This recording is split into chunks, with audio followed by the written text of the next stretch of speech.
You are welcome to Vedic TV, where you get information based on fact.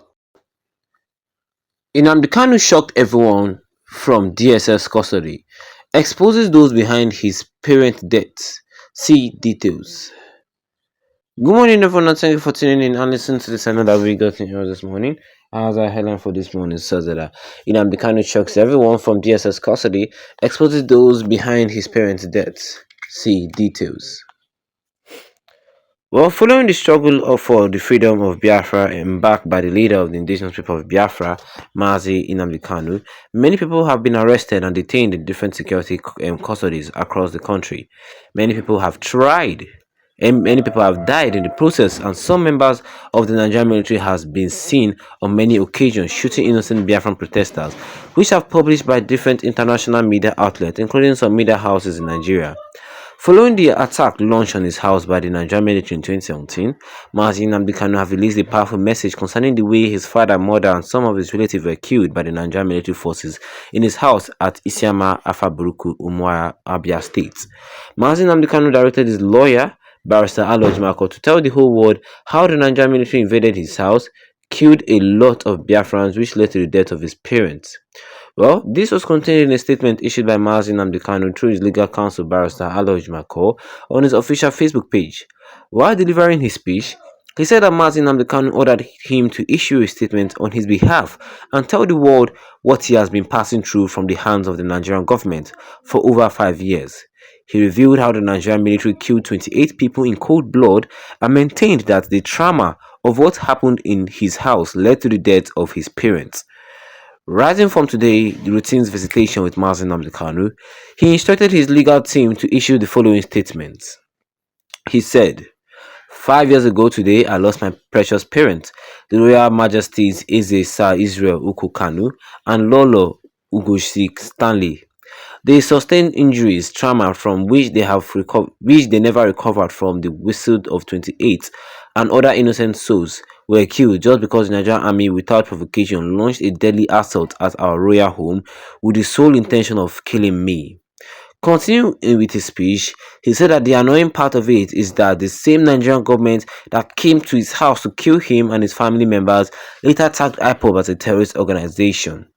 After his survival from the attack and maintained that nothing has been done concerning those that were killed in his house, because I survived, they quickly tagged IPOB as a terrorist group to cover up their hilarious crime and confuse the gullible which had persisted to date.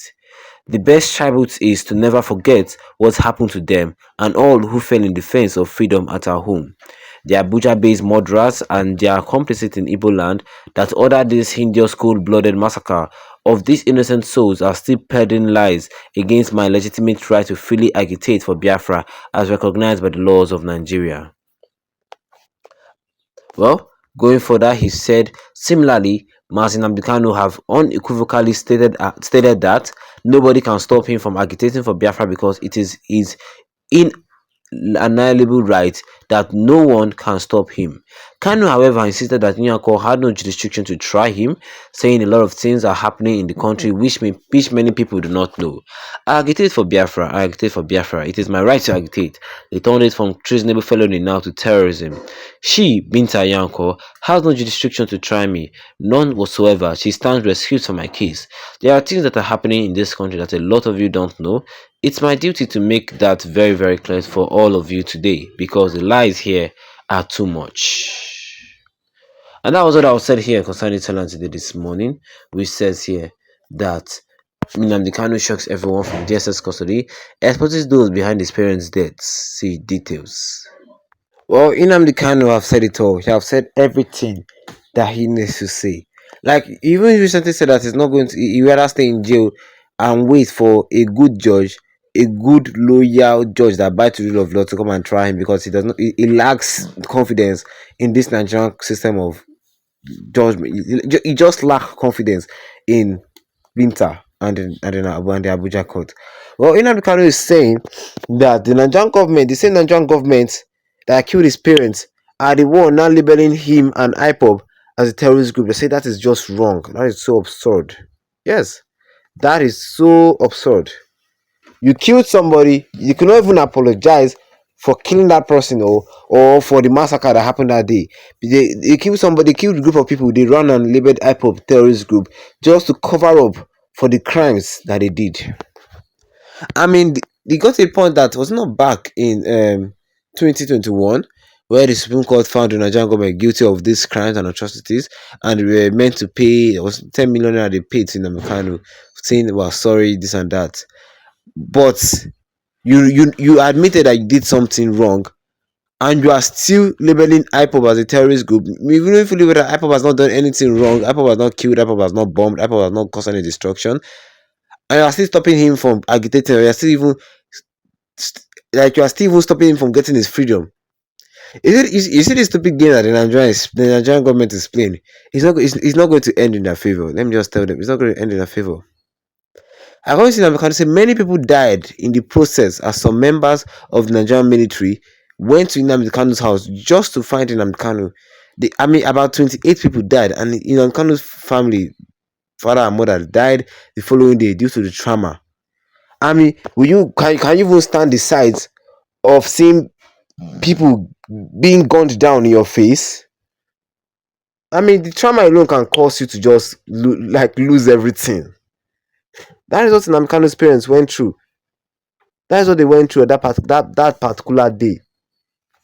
The trauma alone let them lose it entirely. They lost it entirely. Well, I really hope that their souls and the souls of the faithful departed rest in peace. But what Nnamdi Kanu just trying to say, this is just a reminder of the bad things that the Nigerian government are doing. So all those gullible people who does not know the truth, that are just spreading lies on social media saying Nnamdi Kanu is terrorist, this and that, maybe you should go and do your research before you call him a terrorist. You can see that it's the Nigerian government and the Nigerian government, the Nigerian military and the Nigerian government who are the real terrorists here. Yes, yes, they are the real terrorists here. They killed people just because they're looking for one person. It is his right to agitate for the freedom of Biafra. It's under the Nigerian government. You can protest, you can agitate. Nigeria is a democratic country. It's not as if as Nnamdi Kanu was agitating, he didn't kill anybody. He didn't order the killings of anybody. But you just wanted to silence him, and in the process of trying to find him to silence him, you killed 28 people. Wow. I think this matter should even go to the international court. What do you guys think? Tell me. Drop your own comments in the comment section. Don't forget to leave a like on this video. Then tap the subscribe button, yes, big brother, with the notification bell, so that anytime I have any new video, you'll be the first to get notified about it. Once again, thank you for tuning in, and have a wonderful day ahead of you.